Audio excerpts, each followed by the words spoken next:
दशरथ जी के घर में 60 साल की आयु के हो गए थे दशरथ बाबा, पर औलाद नहीं हुई थी। हुई थी क्या? नहीं। गुरु बाबा से विनती करी थी, बाबा कुछ कृपा करिए। गुरु जी ने ध्यान लगाकर देखा कि दशरथ जी की कन्या के बेटे बच्चे क्यों नहीं हो रहे, औलाद क्यों नहीं हो रही, क्या कारण है कि दशरथ जी की संतान नहीं हो रही? उसका केवल एक कारण था कि दशरथ जी ने ना तो अपनी बहन का आदर कर पाए और दशरथ जी ने अपनी बेटी का आदर कर पाए। दशरथ जी की एक ही बहन थी जिसका नाम था सुहांगी, जो शांति मुनि के साथ बिहाई थी। कथा आपने सुनी होगी। जब माता सीता विवाह कर आई थी अयोध्या में, तो माता सीता ने अयोध्या में आकर 8 रात्रि तक भोजन नहीं करा था, अयोध्या का पानी नहीं पिया था। कौशल्या जी ने जाकर पूछा था, बहू रानी ऐसी क्या बात है जो तुम अयोध्या का पानी नहीं पीती, भोजन नहीं करते? कुछ नहीं बोली। सुमित्रा जी ने जाकर पूछा, कुछ नहीं बोली। दशरथ जी ने पूछा, कुछ नहीं बोली सीता जी। कैकेयी ने आकर पूछा कि तुम अयोध्या का पानी क्यों नहीं पीती, भोजन क्यों नहीं करती? तब सीता जी ने कहा था, मैं अयोध्या का पानी नहीं पीती, भोजन क्यों नहीं करती, उसका कारण है मेरे पिता जनक जी कहते हैं जिस घर में भांजे की हत्या हुई हो उस घर का पानी नहीं पिया जाता, भोजन नहीं किया जाता। मेरे ससुर दशरथ जी भांजे के हत्यारे हैं। अग्नि की तरह बात पूरी अयोध्या में फैल गई। दशरथ जी के कानों में शब्द गया, दशरथ जी ने अपने हाथों को कानों पर लगाया और दशरथ जी को चरित्र याद आ गया कि मेरी बहू झूठ नहीं कर रही, मेरे हाथ से भांजा मारा है, मेरे हाथ से भांजा मारा है। जब पहुंचे सरयू तीर भरन को नीर, विपत्ति का मारा जल भरने गया बेचारा। श्रवण पानी को आया था, वो जल में तुम भी डुबोया था, धोखे से मारा बाण कलेजा फाड़ा, जल भरने गया बेचारा। तब श्रवण कुमार ने कहा था, मामा जी भेद बता देना, पितु मात को नीर पिला देना, मेरे पांव पड़ी जंजीर हुआ अंधियारा, जल भरने गया बेचारा। तब श्रवण कुमार ने कहा था, मामा जी भेद बता देना। तो दशरथ जी की बुद्धि में आया, श्रवण कुमार से पूछा, तुम मुझे मामा कैसे कह रहे हो, मैं तुम्हारा मामा कैसे? श्रवण कुमार कहते हैं, मामा मैं मेरी माँ से रोज पूछता था, माँ मेरे मामा कैसे लगते हैं? तो मेरी माँ ने कहा था, तेरे मामा के मस्तक पर सूर्यवंश का तिलक है। आज आपके माथे पर जो तिलक देखा इसलिए आपको मामा कह दिया। ये कंपनी का ट्रेडमार्क है, कौन सी ब्रांड है, इससे ब्रांड का पता चलता है। अंतिम समय में 2 ही चीजें काम आती है, एक गले में माला और एक मस्तक पर तिलक, क्योंकि प्राण छूटने का समय निश्चित नहीं है, कब मरोगे कोई ठिकाना, एक्सीडेंट हो गया, शुगर बढ़ गई, बीपी बढ़ गया, ब्लड प्रेशर बढ़ गया, कोई जीवन का ठिकाना, कब आदमी मर जाए।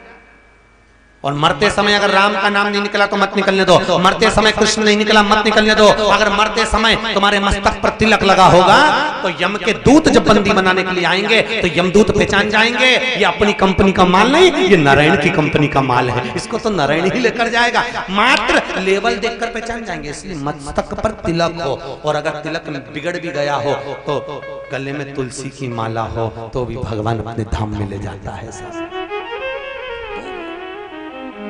एक CFL का जो बल्ब होता है ना, वो बेकार निकल जाता है तो कंपनी का माल कंपनी में चले जाता है, बदल के दूसरा दे देते हैं, कंपनी में जाएगा, दूसरी कंपनी में नहीं जाएगा। कंपनी बस वो लेवल लगा होना चाहिए, तिथि तारीख उसमें लेवल चिपका होना चाहिए कि हमारी दुकान का है। बस उसी तरह अंतिम समय में तुम्हारे मस्तक पर तिलक है तो लेवल अगर लगा दिख लिया तो फिर तो तुम नरक नहीं जाओगे, पक्का हो गया नेटवर्क वालों, पक्का लेवल हो। महाराज श्रवण कुमार के शब्द सुनकर दशरथ जी जब पहुंचे थे, आंख में आंसू भरे थे दशरथ जी के। आज अपनी बहन को देखकर रो रहे थे कि मेरी बहन सुहांगी बैठी हुई है, और पास में शांति मुनि थी।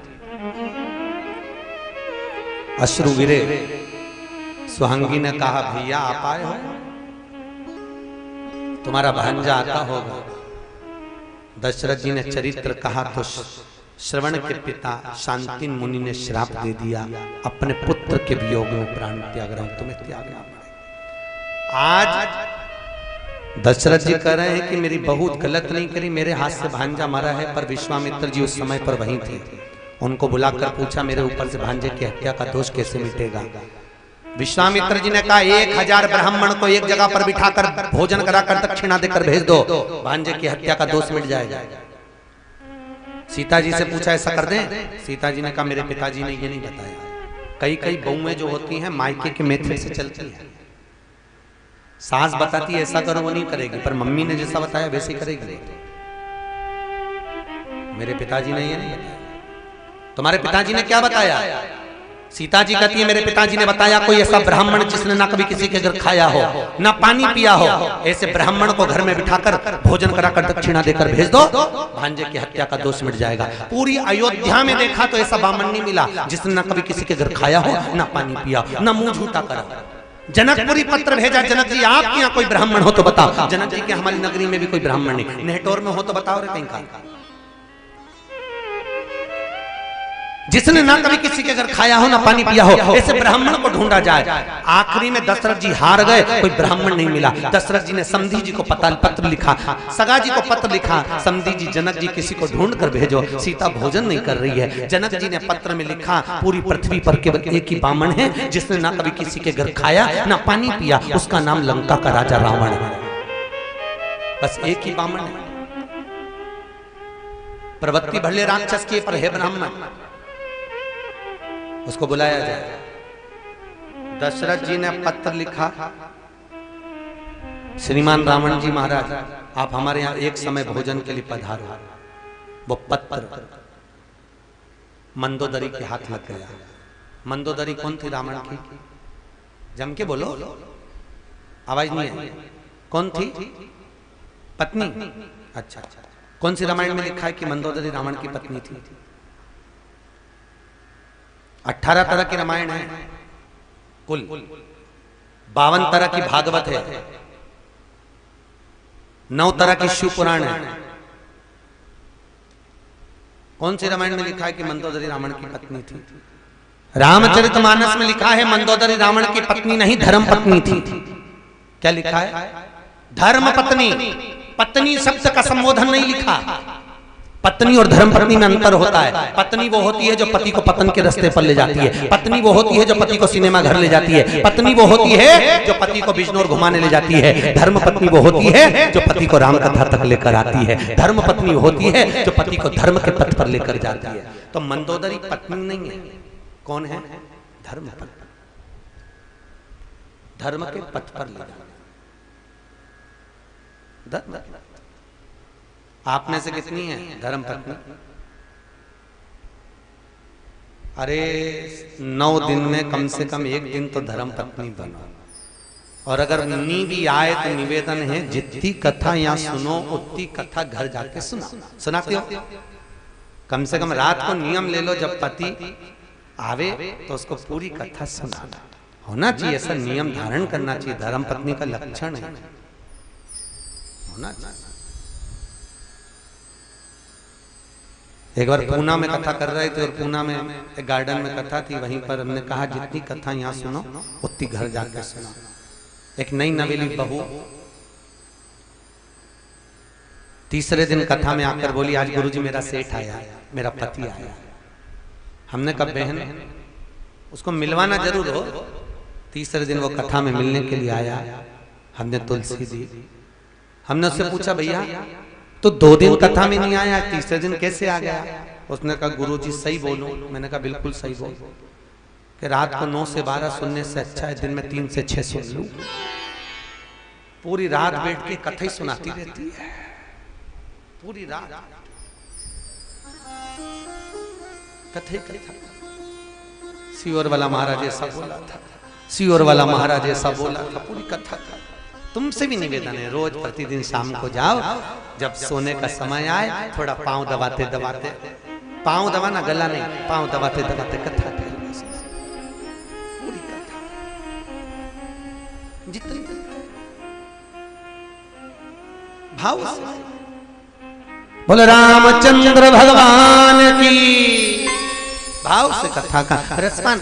महाराज मंदोदरी के हाथ पत्र गया। मंदोदरी ने जाकर लंकाधिपति रावण से कहा, सुनो स्वामी, आप ब्राह्मण कुल में जन्मे हो, पर आपने कभी ब्राह्मण कर्म नहीं करा। रावण कहता है, मैं शंकर जी की पूजन करता हूं, ये ब्राह्मण कर्म नहीं तो और क्या। अरे स्वामी, इसको कोई ब्राह्मण कर्म कहते हैं? ब्राह्मण का कर्म है जजमान के यहाँ भोजन करने जाए, दक्षिणा लेकर आए। रावण बोला, मेरे जैसे दशानंद को कौन भोजन कराएगा? किसको अपने खजाने खाली करना है? मंदोदरी कहती, फालतू की बात छोड़ो, ऐसे कई लोग पड़े जो भोजन करा सकते हैं। तो कौन है ऐसा? मंदोदरी बोली, पहले वचन दो कि तुम भोजन करने जाओगे। वचन देता हूं। कौन है? कि अयोध्या के राजा दशरथ ने तुमको भोजन करने बुलाया है। रावण ने अपने मुकुट को जमीन पर रख दिया, यज्ञोपवीत धारण कर त्रिपुंड पहनकर, सुंदर आनंद में तिलक लगाकर रावण गया है दशरथ जी के यहाँ भोजन करने के लिए। जब भोजन करने गए, दशरथ जी को सूचना मिली, रावण ब्राह्मण आया है। दशरथ जी ने आकर उसके चरण को पखारा। राम जी ऊपर खड़े थे, देख रहे थे मेरे पिता रावण के चरण पखार रहे हैं। राम जी को लगा आज मेरे पिता चरण पखार रहे हैं, तो एक ना एक दिन इस रावण के चरण में भी जरूर पखारूंगा। और याद करो, आज दशरथ जी ने चरण पखारे और राम जी ने देखा कि मेरे पिता ने चरण पखारे हैं, तो मैं भी पखारूंगा। और जिस समय रामेश्वर धाम की स्थापना हुई, कोई विद्वान पंडित नहीं मिला। हनुमान जी से कहा, कोई विद्वान पंडित लेकर आओ। विभीषण से पूछा गया, एक ही विद्वान है, लंकाधिपति लंकेश, उसको लाया जाए। रावण आया था प्राण प्रतिष्ठा कराने के लिए, तब राम जी ने रावण के चरण धोए थे। रावण ने आशीर्वाद दिया, तब विजय भव। पिताजी ने कहा, चल प्रणाम कर, के नहीं करना।